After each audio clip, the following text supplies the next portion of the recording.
path. This would be pretty useful in real life, but it would also be terrifying to see an enormous Italian plumber strolling down the street, destroying buildings and crushing people. Either way, it's a damn strong power-up for Mario, and he puts it to good use in game. Number 7. Cosmic Mario. Cosmic Mario was introduced in Super Mario Galaxy, and he looks super cool, kind of like he's made up of space itself. Cosmic Mario would appear when Mario entered a galaxy with a cosmic comet orbiting it, and he would challenge Mario to a race to the Power Star. And you better win, because otherwise you have to try again and try to ignore the incredibly annoying high-pitched voice of Cosmic Mario, which is almost as bad as the na-na-na-na guy from Spyro. Number 6. Fire Flower Mario. When Mario activates a flower power-up, his shirt turns white, overalls turn red, and most importantly, he gains the ability to shoot big old fireballs. This is one of the best-known versions, both due to the prevalence of it in the various Super Mario games, but also the fact that Mario uses his fireballs in the Super Smash games. It's gotten to the point where a lot of people think Mario can always shoot fire, which really speaks to how popular this version of Mario is. Number 5. Jumpman. This one might be a bit controversial since there's a group of people who think Jumpman is Mario's dad rather than Mario himself, but I'll talk about that in a later video, so for now I'll take the Jumpman is Mario position. In the original Donkey Kong game, you played as Jumpman, who had a big mustache, overalls, and a hat, so basically Mario. Considering it was such an early video game, he wasn't exactly the most artistically beautiful version, but he's pretty cool. And this game set a standard for the future. Apparently a mouth would be too hard to make since it'd be so small, so that's why they made him with a mustache. The more you know. Number 4. Baby Mario. First appearing in Yoshi's Island, Baby Mario is the baby form of everyone's favorite Italian plumber. With a big nose, enormous hat, and a huge splash of cuteness, Baby Mario has been in a bunch of titles since his introduction. Given his cuteness and youth, Baby Mario is particularly popular with children, and at the risk of sounding sexist, with the ladies. But I'm not gonna lie, he's pretty sick in Mario Tennis. So fast. Number 3, Dr. Mario. Dr. Mario really changed things up for Mario, and not just because he was dressed like a doctor. His first game and sequels that followed took a step away from the arcade-style side-scrolling games to do more of a Tetris-style game, using pills. Dr. Mario became a super popular version, even getting his own character in Super Smash Bros. Even though I never really liked playing as him in Smash Bros, the Dr. Mario games are classics, and definitely make the character a classic in my eyes. Number 2, Live-Action Mario. Yep, there was a live-action Super Mario Bros. Movie. Brothers. Yep, it was awful. Yep, you're probably gonna go watch it now. In this movie, Mario was played by Bob Hoskins, and I gotta say, as terrible as the film was, Bob Hoskins was an incredible choice for Mario, just because I've never seen someone who looked so damn much like Mario. He didn't sound much the same, but that's to be expected considering the cartoonish voice Mario normally has. I won't get into everything wrong with the movie right now, since I'm sure it wouldn't dissuade you from watching it anyway. Go ahead, it's your funeral. Super Mario Brothers. This ain't no game. Number 1, Ron Jeremy Mario. Okay, this is simultaneously the best version of Mario ever and the most vile version ever. But here goes. In the 1993 classic porn film, Super Hornio Brothers, the part of Mario was played by none other than Ron Jeremy. And in case you're trying to figure out if he was all old and gross by 1993, he was. I can't say I've personally watched the movie, but in researching this video, I was subjected to pictures from it. And let me tell you, you do not want to watch this movie. It will just make you hate Mario. I'd suggest just reveling in the fact that this movie exists. But if you insist on watching it and want to avoid the nudity, there's actually a porn-free version that I'll link down below. The acting's still terrible, but at least you don't have to see Ron Jeremy naked. That's it for today. Hope you enjoyed, and if you did, please smack that thumbs up button and subscribe to Top 10 Gaming for more gaming vids. Which version of Mario is your favorite? Let me know in the comments down below. Until next time, I'm Ron McKinnis-LaFergie with Top 10 Gaming. Later, gamers.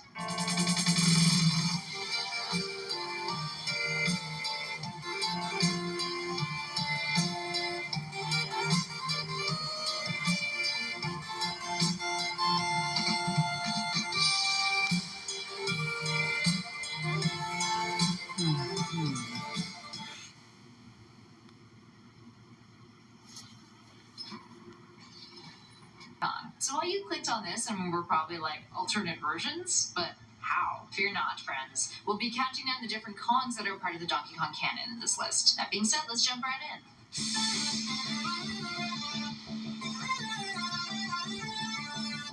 Number 10 is Donkey Kong Jr. Donkey Kong Jr. made his debut in 1982 in the follow-up arcade game to the first Donkey Kong game. He's the protagonist in the Donkey Kong Jr. game, where now you've got to rescue your father, Donkey Kong, from the captivity that Mario has placed him in out of revenge.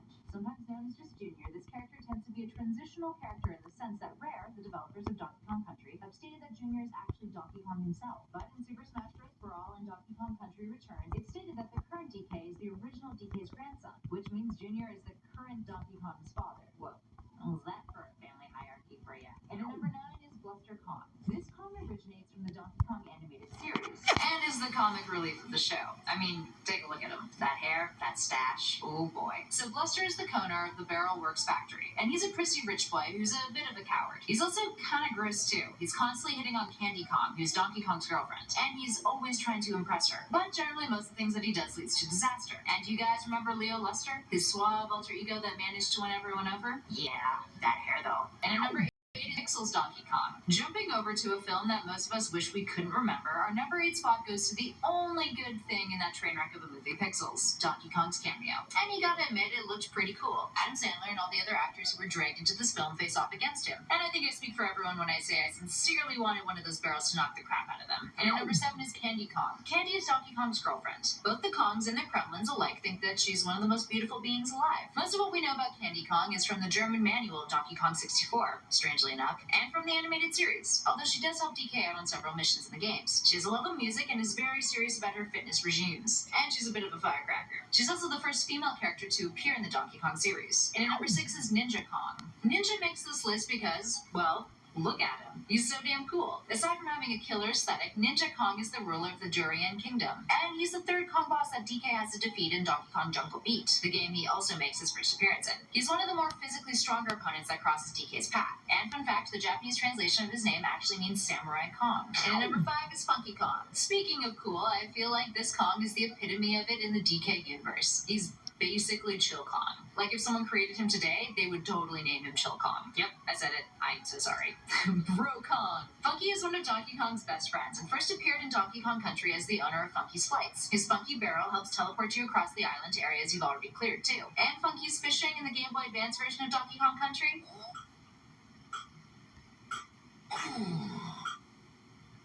Yeah, need I say more? Funky isn't overly keen on being an adventurer like the rest of the Kongs, but he's still as energetic as the rest, and tends to spend his days surfing and tinkering or building various objects. And at number 4 is Dixie Kong. Another female character on our list, Dixie Kong is the first playable female character in the DK series. She's Diddy Kong's girlfriend and Tiny Kong's older sister, and she's actually been a playable character in almost all of the Donkey Kong games she's appeared in, 15 out of 17 of them, and even got her own spin-off games long before other Nintendo star Princess Peach did. And she helps Diddy save a kidnapped DK, fighting off gremlins, aquatic animals, and even ghosts. And at number 3 is Cranky Kong. You guys know that old cliche about old people getting away with whatever the hell they want? Well, Cranky Kong is the epitome of that at times, being DK's fourth wall-breaking, constantly complaining grandfather. Cranky was quite the rambunctious Kong back in his day, and was actually the original Donkey Kong, which is something we'll be talking about later on in this list. And he retired from being Donkey Kong after Donkey Kong 64. He then appears in his cranky glory during Donkey Kong Country, giving DK advice, and in this game, without a fee. And at number 2 is Diddy Kong. Diddy is a spider monkey and DK's sidekick and nephew. First appearing in Donkey Kong Country, he was entrusted with Donkey Kong's banana horde, but ends up getting kidnapped by gremlins, causing Donkey Kong to set off on an adventure to save him. The tables are turned in DK Country 2, though, when he has to save his uncle. And fun fact, developer Rare decided to name him Diddy Kong because of the British slang word Diddy, which means small. In terms of reception, he was perceived to be similar to Scrappy-Doo from the Scooby-Doo series, but others felt that his inclusion, along with other characters, made the DK games less appealing. But fans really dug him, so much so that he got his own spin-off games, including Diddy Kong Racing. And finally, in our number 1 spot is 8-bit Donkey Kong. While we didn't want to duplicate any Kongs on this list, we do have to give our number 1 spot to the version of Donkey Kong that started it all, a young cranky Kong in his 8-bit glory from the 1981 Donkey Kong arcade game. This game featured him as an antagonist, you know the one, an 8-bit Kong throwing barrels down at a nameless carpenter, who would later on but at the time Jumpman, who's running up those inclines and ladders to save his lady, his girlfriend, who would later be renamed Pauline. DK didn't have a whole lot going on due to the pixel resolution of the small sprites, but he did smirk every time the player lost. The game was inspired by the 1933 King Kong film and Beauty and the Beast, which explains a lot about Donkey Kong's more rash behavior in the game. Also, fun fact, this was the first instance of a damsel in distress trope in video games, making it a huge inspiration for games to come later on. So there we have it, friends. Which Kong is your favorite? Do you want us to do another list on Donkey Kong characters? How about a top 10 on Kremlins? Let us know in those comments below, and make sure you hit those like and subscribe buttons if you want to see more gaming lists. In the meantime, I'm Kelly Pally for Top 10 Gaming, and I'll catch you guys in the next one.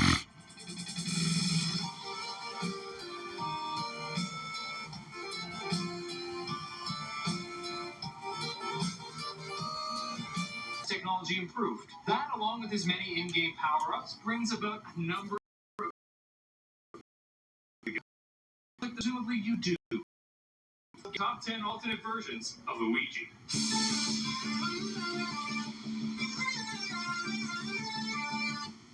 Number 10. OG Luigi. When he was first introduced, Luigi was just an alternate character for the second player to play as. Possible, since you really just used him to run and jump and die. However, I think it's important to include the original version because it's just so crazy how much technology has progressed since the 80s. As fun as the original games are, and as mind-blowing as it would have been back when it first came out, I'm definitely glad to be a gamer nowadays rather than 30 years ago. Number 9. Negative Zone Luigi. Negative Zone Luigi is seen in Super Smash Bros. Brawl when Luigi uses his final smash. This turns everything, including himself, into negative versions, like the negatives of a photograph. When he uses this move, he shows off his sexy dancing moves, enthralling his enemies trapped within the void. I like this version because I can totally relate. Every time I dance, people just stare open mouthed. I assume it's because I'm a great dancer.